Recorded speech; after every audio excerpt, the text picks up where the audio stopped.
The race for the 4th congressional district seat is still incredibly tight. Look at the numbers here on your screen. Burgess Owens holds a 688 vote lead right now over incumbent Democrat Ben McAdams. We should get an update later on today as more votes are still counted. Did you double check my math on that, Tamara?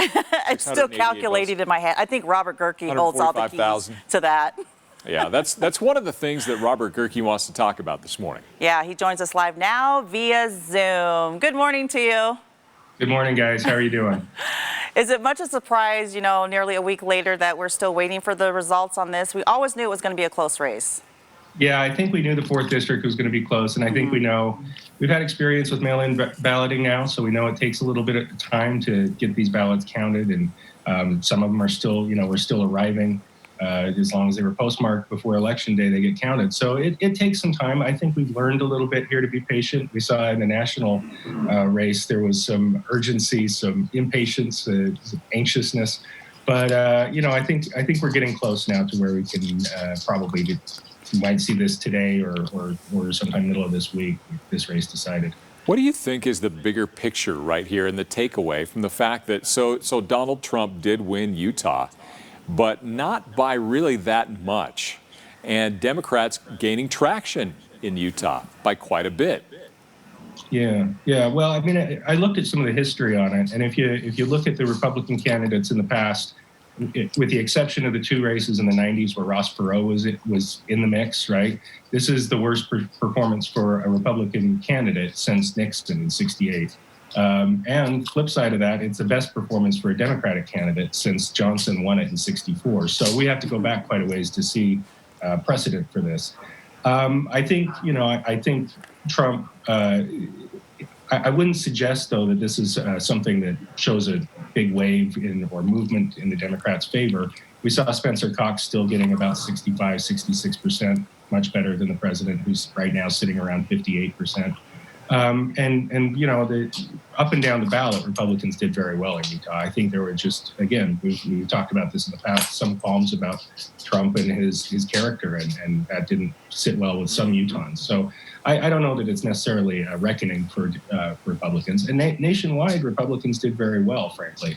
If you get down past the presidential race, you start seeing that they gained seats in the U.S. House. They lost 1 seat in the Senate. So Republicans had a pretty good night, except for, again, the president's race.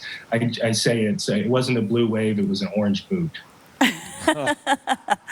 Now, Robert, we reported on this last week, but we did notice that there were like half of the precincts near BYU campus that had actually gone for Biden-Harris ticket. I think the professor that I spoke with talked about it, saying that it was pretty much like a blue ripple. But a lot of those voters had voted for Evan McMullin. So what do you say, like, moving forward, some of the lessons learned? And you talked about, the Democrats making somewhat of a dent in Utah politics. Yeah, I mean, I think you had 9 precincts around BYU. I think it probably signals that Mormon college students, young Mormons, are a lot more progressive, maybe, than, or at least friendly to, a lot less Republican, maybe is the best way to put it, than their parents were. And so, we've seen over the last several decades, Quinn Monson from BYU has studied this and says that LDS voters are the most reliably Republican voters in the country. Maybe that's breaking up a little bit, because we see these young people, this next generation of voters, who are a little bit less rock-ribbed in their political leanings. This is so interesting, just where we're going. But according to you, I mean, it's not a sea change. It's just more of a problem with candidates that Utahns have, I guess, with Owens and Trump here. Well, yeah, I looked at the Owens race in particular, and it just seemed like from the start he was not a great fit for that district. The 4th district's a very moderate district. You've got to win that one in the middle. We talked about that before, I think. And Owens ran as a very conservative, very pro-Trump candidate. Right now he's in the lead, as you mentioned, by about 670 votes. But we still got, when these votes are counted, I still expect that McAdams is going to end up winning. There's 40,000 plus votes left to be counted in the district. And I was looking at the precinct data over the weekend, because that's what I do, because I'm a nerd. And it looks pretty favorable to McAdams right now. But, we'll wait and see. And call it when the votes are counted.